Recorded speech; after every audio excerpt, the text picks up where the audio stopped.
mean, this show was not supposed to be every week we'll talk weather, but the way it's been, seems like it's going to be something we're going to talk about at least in the near term every freaking week. But man, how about Absolutely. Texas? Man, I got friends over there, and I think they're melted. I didn't need a sponge to get them up off the floor. Down the valley, it's over 100 degrees, plus the humidity. You got the heat index looking at closer to 110. I mean, I've told you this many times. I don't understand why people live down there, but that would make me move. It would make you look for a new residence. I mean, I get it. I mean, and in my hometown, just as late as yesterday, I mean, just got pounded. I mean, Houston's still battling getting the power back on from the storms they had a week or so ago. And Dallas just got pummeled. It was up in not far from where I went to graduate out of North Texas, and Cook County, 7 people were killed with a tornado. Jeez. Yeah, it's just been yeah, Brutal. it's been brutal. Yeah, our church burned down, which what they're theorizing is it was struck by lightning or whatever. But there you go. Holy smokes. And I mean that's crazy, right? So this The church whole was thing built burned in. down? Yeah. I mean, the final pictures of it is it's all gone. I mean, it was all wood. Church was built in like 1904. All my kids, all 3 of them, pretty much raised in this church, right? I mean, I even delivered a sermon in this church. The one and only sermon I ever did. Maybe I did two, but either way, You've given a few sermons in bars late at night as well. That's true. I'm not.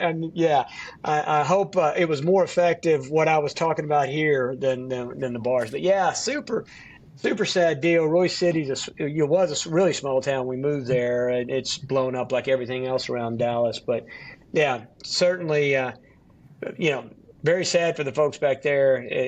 Terrible news. But again, just the weather um, continues to be an issue. And continues to be a problem. And it's affecting the farms, which is really what we're here to talk about. The Texas farmers, looking at things, they should be getting a little bit of a break this week, but uh, I don't know. I got to believe the watermelon guys up and around Houston. I think I talked about this last week. They've got to be getting affected. I know for a fact the squash guys have been, Yeah. severely affected by it. Yeah, and I mean, obviously it's different weather, but the weather has extended down into Mexico as well. I mean, we talked about it, over the weekend. There was golf ball sized hail that destroyed some of our structures with our organic squash growers. So, it's I've said it before and I'll say it again. Mother Nature's a cruel mistress, and she's coming for all of us at some point in time. But Well, look, you brought up Mexico. Mexico's always got something going on, and I guess we got an election coming up. Is that right? we got a big one coming this weekend. The presidential election's happening on Sunday the 2nd. And it's a big one. The current president, AMLO, as he's called, he's up, his term limit's out, so his handpicked successor is looking to be the next president. She will be the first president in Mexican history. Her name is Claudia Sheinbaum.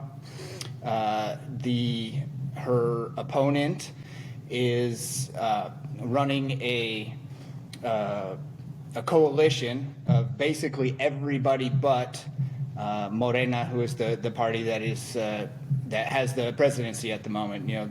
The question really becomes if Sheinbaum is looking to be the presumptive next president, will they have enough power in Congress to be able to make some real substantive changes that have been proposed over the last few years, the last 2 terms of AMLO's presidency.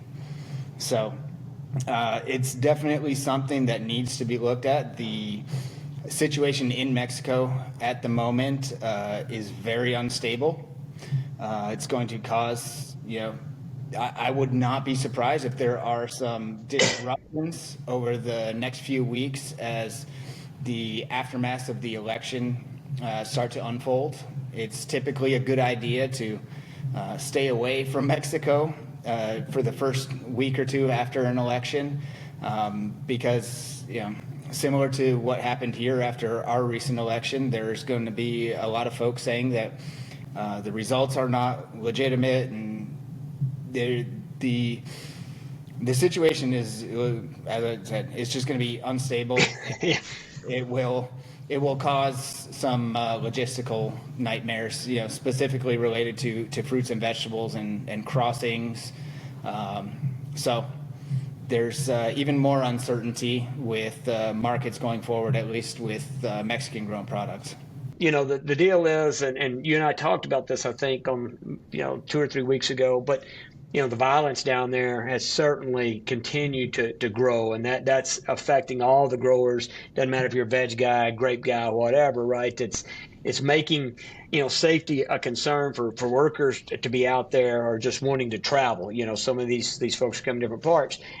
And it's really, I mean, his policy, this hugs, not guns, I think it is. He's got some slogan, which it's had like the opposite effect, for sure.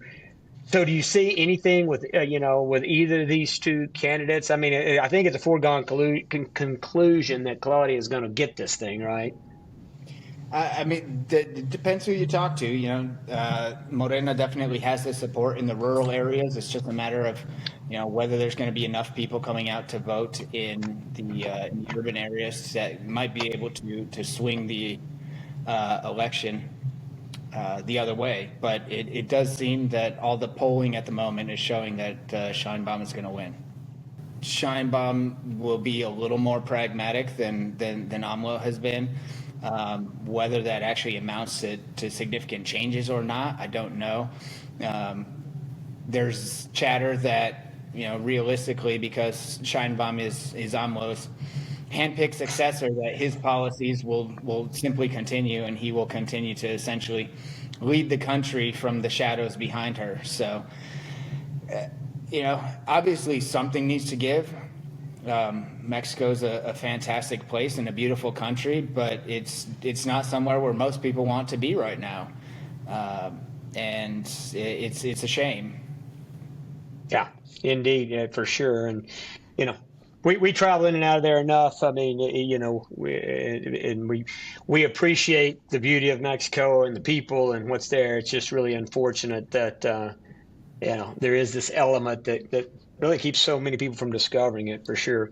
I read some stuff. There's been a lot of articles out about the election. I saw something over the Wall Street Journal, and with this election, and we talked about the violence. Mexico's had a great economy. I mean, it's been booming. It's been going well, which has hurt us with in terms of our ranches, in terms of the exchange rate. I mean, it's been a significant increase. I mean, they basically, it's a decrease, but in terms of the strength, it's been a much stronger peso with it's 20-17 in the last 3 or 4 years. But that all being said, as much growth as they had, they've got a politician that they're still running a deficit, almost 6% of their GDP, even in light of all this economic boom. Correct. It's they often call the government leftist. It tends to be more populist or nationalist in nature. And while for the most part they have made not so veiled threats and attacks on large businesses, it still has not persuaded a lot of other countries from bringing factories that had been in Asia back into Mexico. They were in Mexico, and then they ended up moving to Asia, and now they seem to be coming back. I don't know if that trend will continue long term, especially if Trump gets elected. He has said in no uncertain terms that he doesn't want to see that, and there will definitely be some tough economic times ahead if Mexico's policies continue as they are, and Trump follows through with his threats to. I mean, at least he's not talking about sealing off the border, but he's basically said there's going to be, he wants at least 10% tariffs on all imported goods. That's going to cause some headaches, and that will definitely slow some of the growth in Mexico. Somehow, I'm not sure how that's going to help inflation. I was reading, I believe it was Wall Street Journal or Forbes, that basically said, Trump, basically every one of the policies that he has announced thus far, and obviously he's been light on details, but every single one of them is going to lead to higher prices across the board. I am not at all opposed to bringing manufacturing back to the United States. I'm not at all opposed to, promoting U.S. goods, but doing so at the expense of others and at the expense of the American consumer in terms of pricing. I think that's it's a bold strategy, Cotton.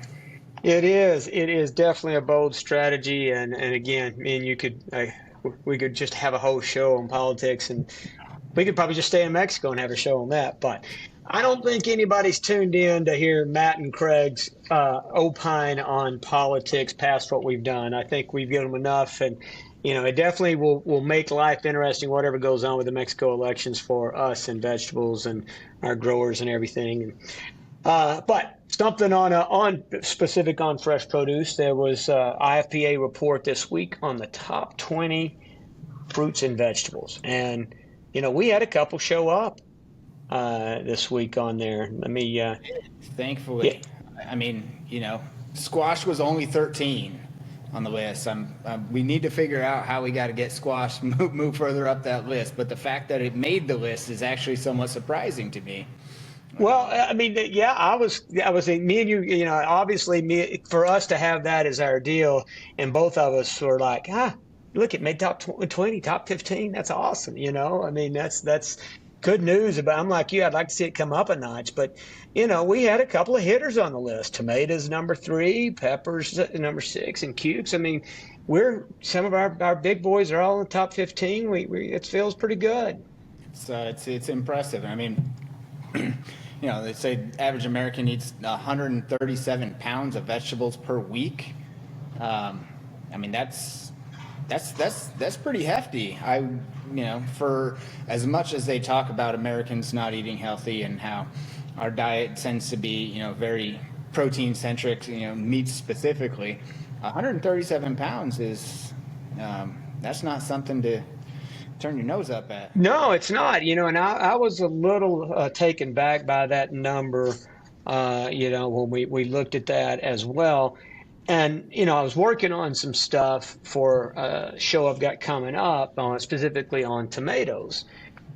And so came across some interesting tidbits of info, right? So you got that 137 pounds per consumer in the U.S. That's the consumption rate of fresh vegetables, right?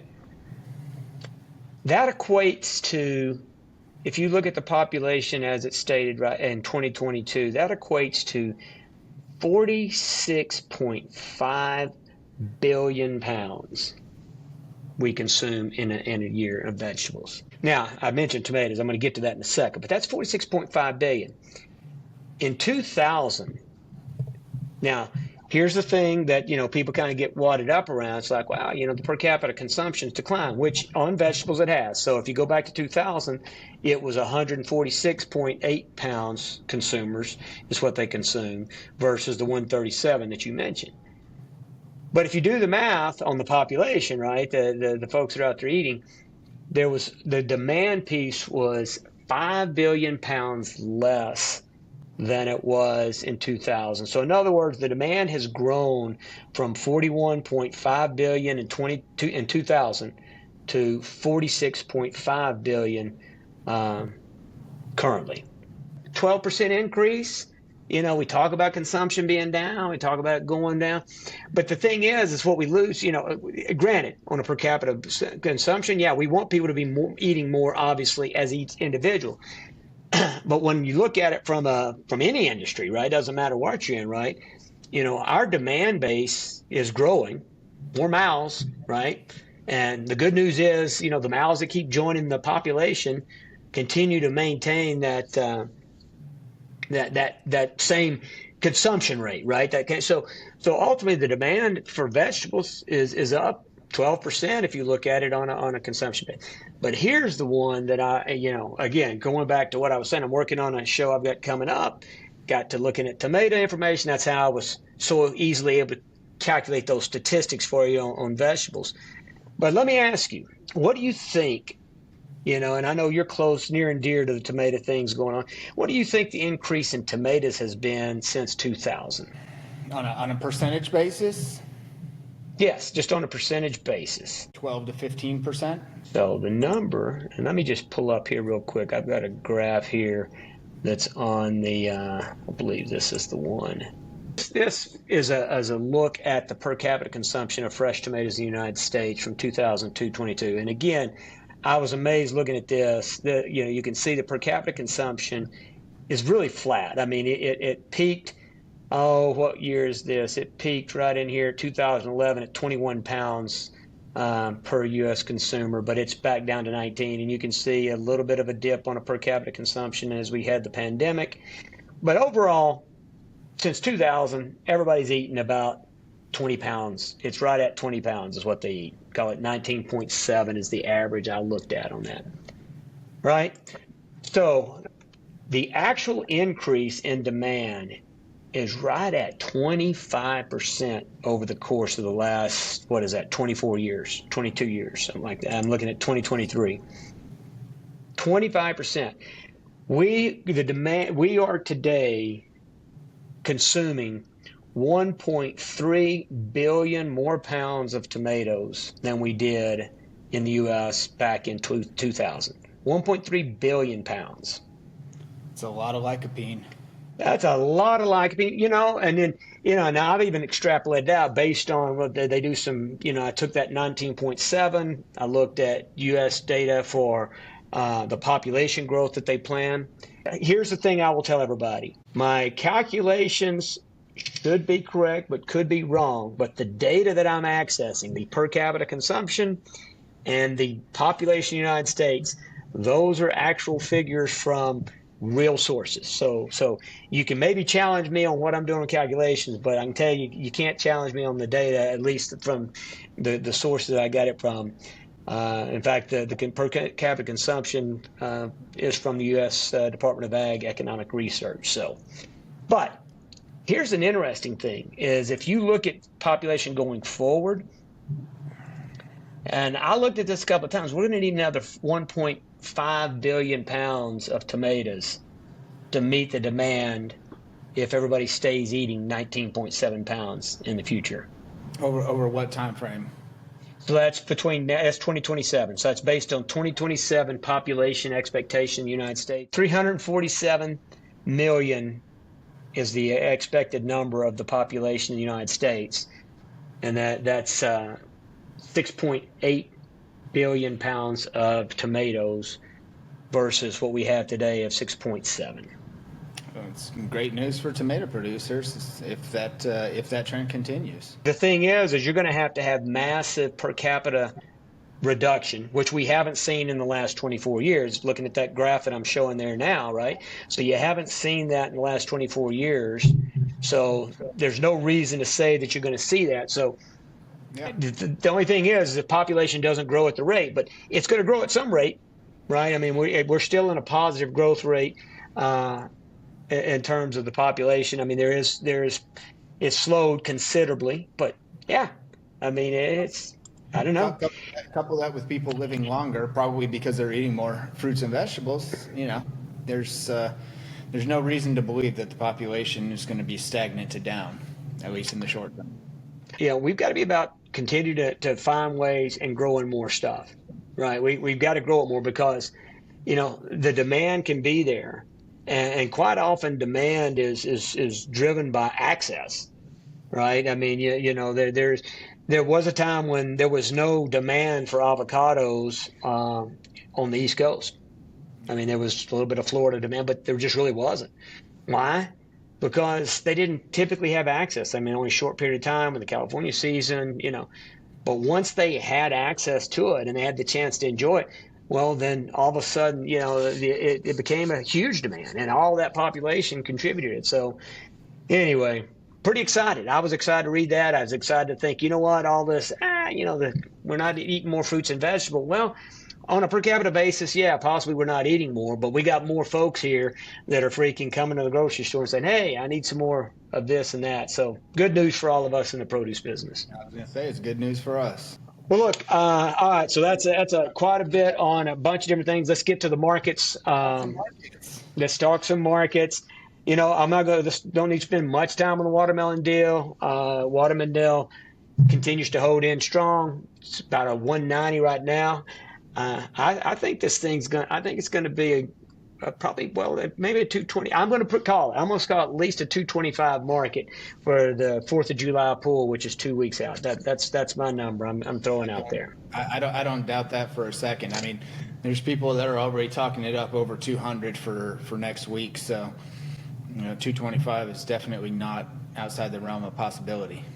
Yeah, so I see that's going to be strong all the way into the 4th of July pull and continue to, that's not ridiculous pricing like we saw before, so it shouldn't kill demand, but it definitely should help out the farms that have the watermelons have a good return. Growers will finally make some money, hopefully, assuming that the weather allows them to have some decent production as well.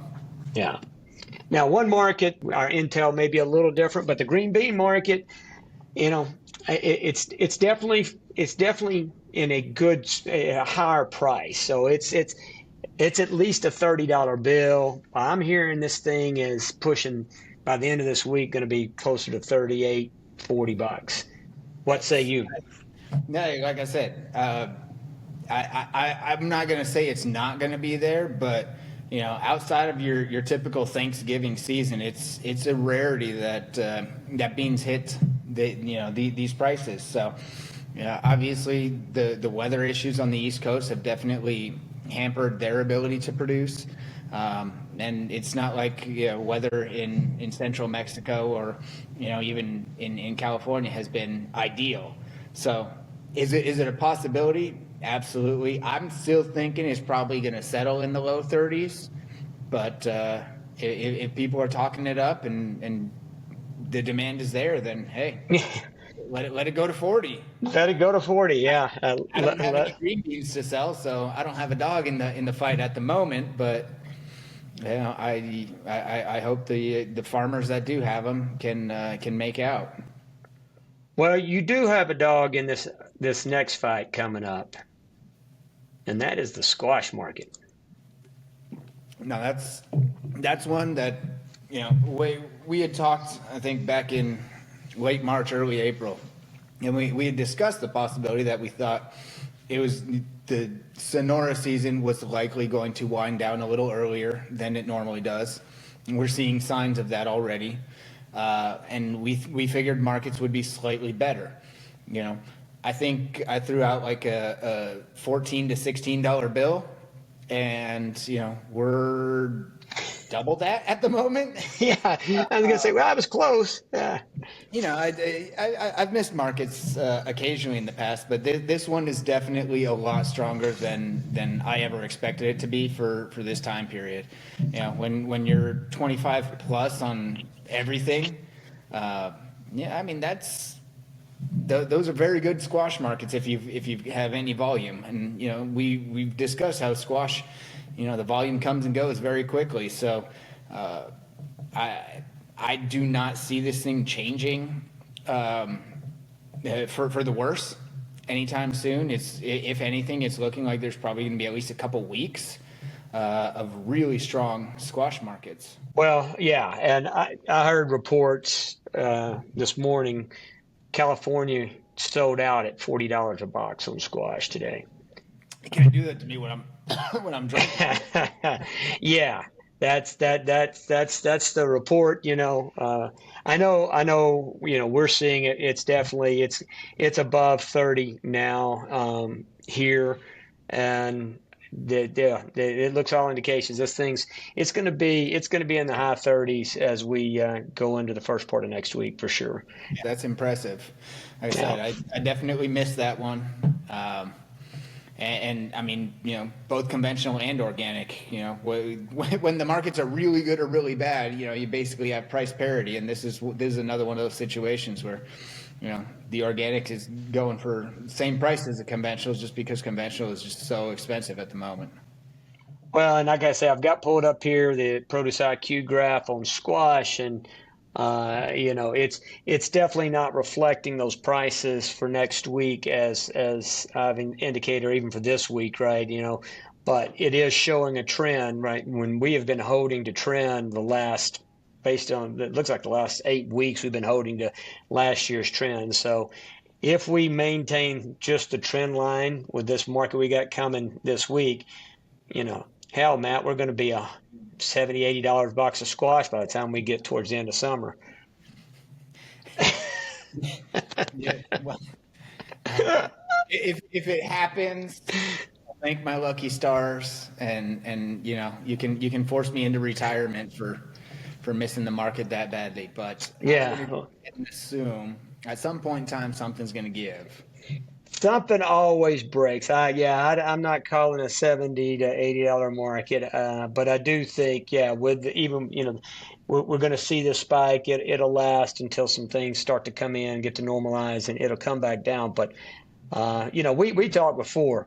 The squash market's going to be strong through the summer. Just flat out is. It's going to be strong, and this is probably establishing a base that is probably close to it's probably definitely a high teens to mid 20s. I'm not scared to make some sort of a call that it's potentially going to be that based on how things went last year and what we're looking. So I will make that bold call that we will see things stay in the high teens pretty much through the summer on the squash deal. I figured 16 to 18 is probably a solid go for most of the summer. Real quick, Cukes. That's What do you think? another one where they definitely settled into a nice group for a while. They were 14 to 16, maybe 16 to 18. It seems like they're definitely on the higher end of that pricing right now. With really hot weather coming through Sonora, there's a lot of large cukes coming in, so you definitely have more large than supers laying around. But I expect that to probably stay in the $18 range on supers, and depending on the qualities, probably looking anywhere from 14 to 16, maybe $17 on smalls, large, and selects. Yeah. Yeah, and again, we've talked about it already. You're right. The cuke market's been good the last couple of years, actually summertime. And then just a quick look at the graph. We're starting to get on trend from last year, and it looks like it's gonna should hold in that mark, and I think we'll see this be as a pretty solid number throughout the summertime. Barring any weather events, you get a weather event of any sort, of any consequence on this deal, then look for this thing to spike at a much different rate. But barring that, we should have a pretty decent market. I think in this case, you're probably looking at, like I said, $20 is probably going to be the norm. Yeah, and I mean, So, on the organic side, those have been actually a little stronger than they historically have been during this time frame. The mid to late May, they tend to come in hot and heavy, and then they dry up, and then the market will spike up. But they pretty much held their own. We were $14 to $15 for the last couple weeks, call it, and those are creeping up as well. So whether it's conventional or organics, it seems the demand is there, and the production seems to be just enough to supply that demand, but there's definitely no slack in the line, if you will. yeah. No, I mean, for anybody that's keeping record, we're seeing the 36 on the OG Cukes in that $16 to $17 range this week, and yeah, that's a nice number for those, and we'll take that. Green bells, of course, you weren't here, but it's over in Nogales for the green bell deal pretty much. But California's up and going, but they're a little short. Market's firm. It's not ridiculous, but it's a $22-$24 market right now. Yeah, it's a good place to be. It's we the last time you and I talked, we talked about the bifurcated market. Yeah. the quality actually has a good price to it, and there still seems to be a little bit of choice pepper floating around, which is holding that market down. As growers tend to get to the end of their crop, they have no qualms about stripping the plants and trying to recover just a couple dollars if they can, with the last of what's left. So I expect the choice market to stay depressed for a little while until everything cleans up in town. Yeah. Agreed. And then last but not least, I think when you were here last, Romas were $20, 17 in Mexico. They were on fire. And then as soon as you left, that thing crashed hard, and it's still kind of limping around down there at the. Well, then it's a darn good thing I'm back, because we're ready for this market to hopefully turn around a little bit. There's definitely some signs. I won't say strength, but some indicators that there will be some strength to this market. Probably next week.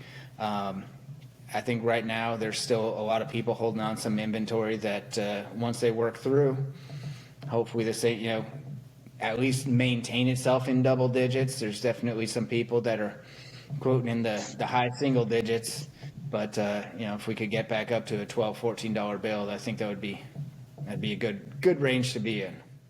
Yeah, I mean it should. I think that the weather's had to affect some of that crop as well. We haven't heard as much noise around it because so much of that still, Mexico grown, and they haven't had some of the stuff. But I just anticipate, and in the time of year, I mean, it's normal this summertime, that $12 to $14 definitely seems in the cards in the near future. I don't think these $10 bills are going to last much longer. So that's my take. I'm always the optimist, Matt. You know that. That's my motto, right?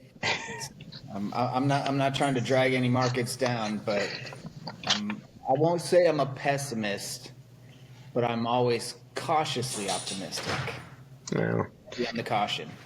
That's probably a good way to live your life. Cautiously optimistic. That's probably good. Cautious has never been anything, and that's never been a prescription for my lifestyle, unfortunately. And Tanya would attest to that for sure. But hey, bud, it's great having you back. Great having you here. Glad to catch up on all this stuff. And no crazy concerts this weekend, right? You're staying home, huh? I've got to work. Got to catch up on my 4-day weekend. Although I'll tell you what, my phone was going off 6 a.m. in Las Vegas. I was not ready to be rocking and rolling, but it did not stop me from pulling up to my mobile desk and getting some stuff done. Well, I can't see whether it was quality work or not, but I was working. You wouldn't be a produce guy if you couldn't operate with a hangover. Very, very small one. Very small one. So, all right, bud. Well, look, have a good week. We will catch you next week. Next week, I think I'm in San Antonio. I'm not sure. I'll be somewhere, but I'm pretty sure I'll be calling you from there. And always places far flung somewhere, I guess. And anyway, Look forward to catching up, brother. Have a great week, and we'll see you next week. Sounds good. Take care, man. All right. Take care.